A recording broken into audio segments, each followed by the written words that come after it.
Welcome to Great Hymns of the Faith. My name is John Fraser. I'm your host. It is great to have you with us today, folks, and I trust that you will enjoy the selection of hymns that I have to share with you. Our first hymn is based maybe on the text from Genesis, first book in the Bible, verse 31.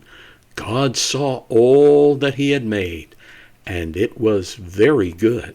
Cecile F. Alexander, 1818 to 1895, composed the words to a hymn which originally was meant for little children, but no matter what our age is, we sing it with great joy and enthusiasm today. It's called All Things Bright and Beautiful.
The psalmist takes note of all that God has made, and he says, "Shout for joy to the Lord, all the earth. Worship the Lord with gladness. Come before him with joyful songs." That's Psalm 100, verses 1 and 2. The words of our next hymn come from the Anglo-German Psalter of 1561. Enjoy, all people that on earth do dwell.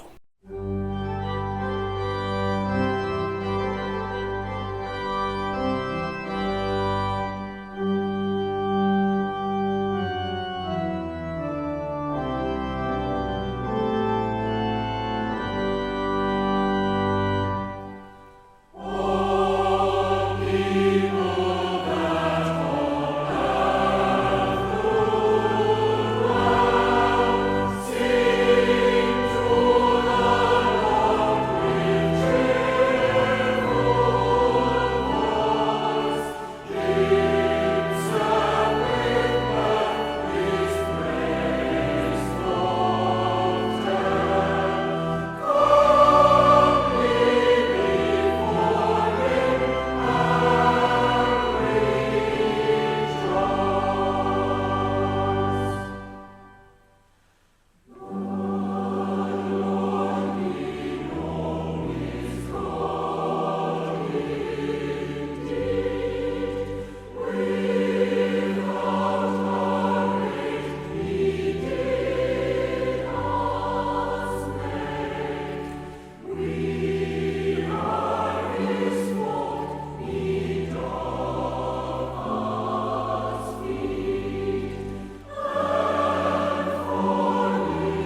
We are going back to Charles Wesley for our next hymn. He based it perhaps on 1 John 4, verse 16, where it is written, God is love. Whoever lives in love lives in God, and God in him. The hymn, Love Divine, all loves excelling.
Helen Howarth Lamell lived to the grand age of 98. She was described as a gifted singer. She worked for a time at the Moody Bible Institute in Chicago, Illinois, and later she was associated with the ministry of Billy Sunday. She authored the hymn that I would like to share with you now, and it's called turn your eyes upon Jesus.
The hymn, Just a Closer Walk with Thee, has been received as a traditional folk song, but it's by an unknown author.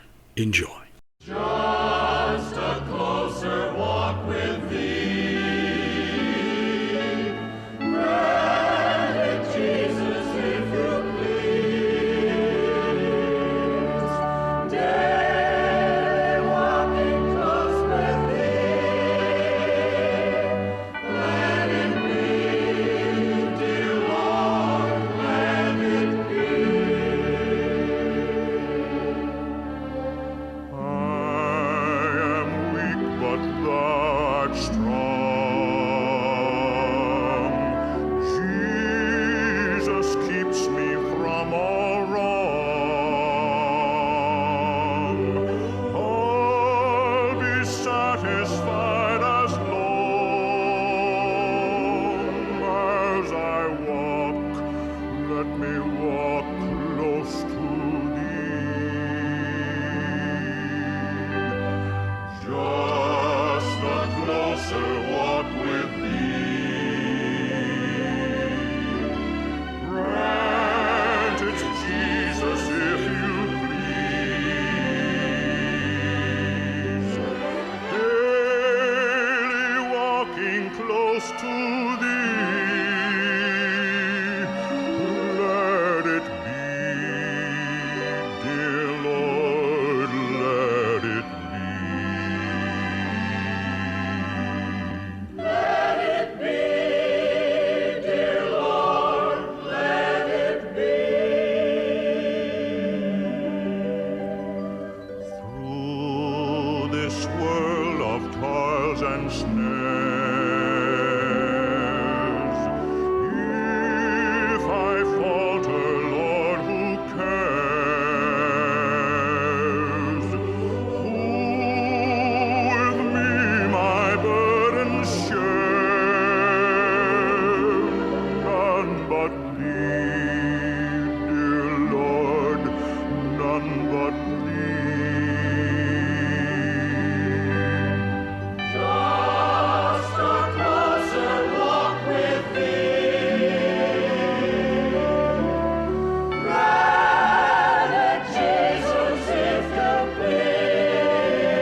let it be,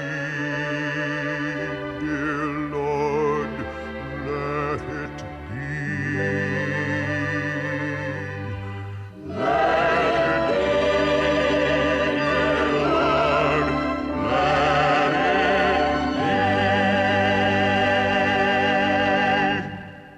be. Edward Mote, 1797 to 1874.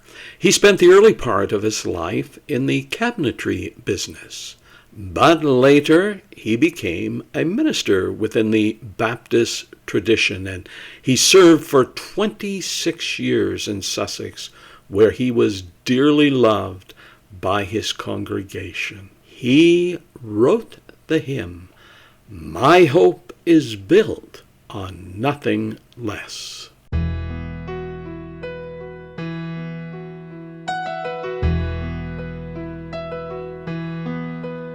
My hope is built on nothing less than Jesus' blood and righteousness.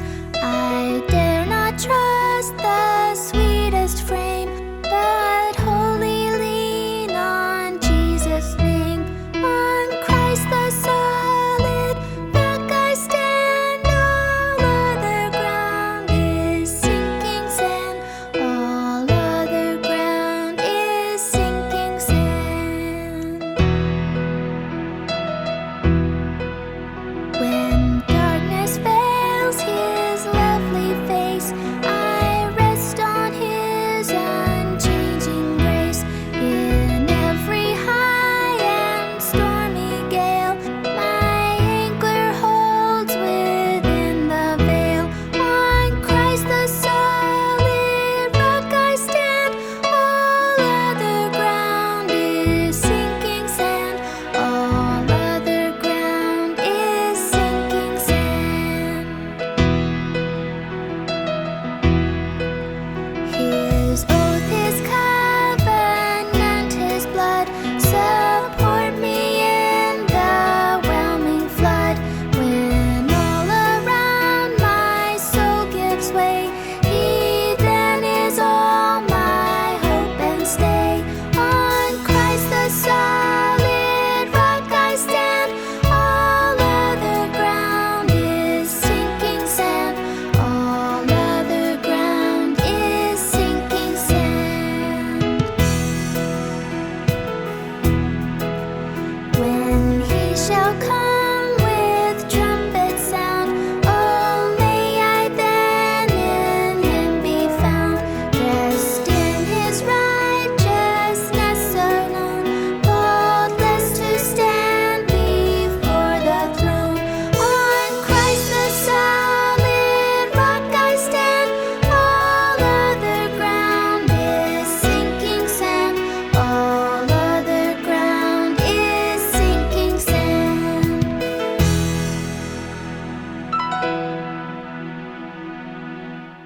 George Duffield Jr., 1818 to 1888. He graduated from Yale University in 1837 and from Union Theological Seminary in 1840. He was ordained a Presbyterian minister like his father and his grandfather before him. He pastored a number of churches, but somewhere he found the time to compose the words to a hymn that is known by us all, and it's called Stand Up for Jesus.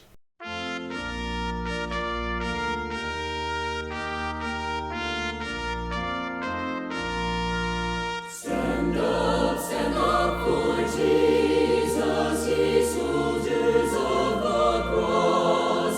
Lift high his royal banner, it must not suffer loss. From victory unto victory, his army shall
George Herbert, 1593 to 1632. He attended Westminster School and Trinity College at Cambridge, England. When he was appointed the school's public orator, it became his duty to give speeches in Latin to visiting dignitaries and to give thanks for books donated to the school library. King James I was impressed with him, and it seemed for a while that he might make Herbert an ambassador. But when the king's death dashed these hopes, Herbert fell back on his original career plans and was ordained into the ministry in 1626. He composed the words to the hymn, "Let all the world in every corner sing."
I'm afraid that's all the time we have today, folks, but I do hope that you enjoyed the hymns. And by the way, as I've mentioned before, if you have a favorite hymn and you haven't heard it lately, why not drop me a note? Let me know. And I will do my best to find that hymn and to share it with you and with all our other listeners as well. So you can contact me through email, doulos, that's DOULOSREV @gmail.com. Or you can drop me a note by regular post. Pastor John Fraser, 4072 River Crest Circle, all separate words, Leesburg, Leesburg, Florida, 34748. So take care. God bless.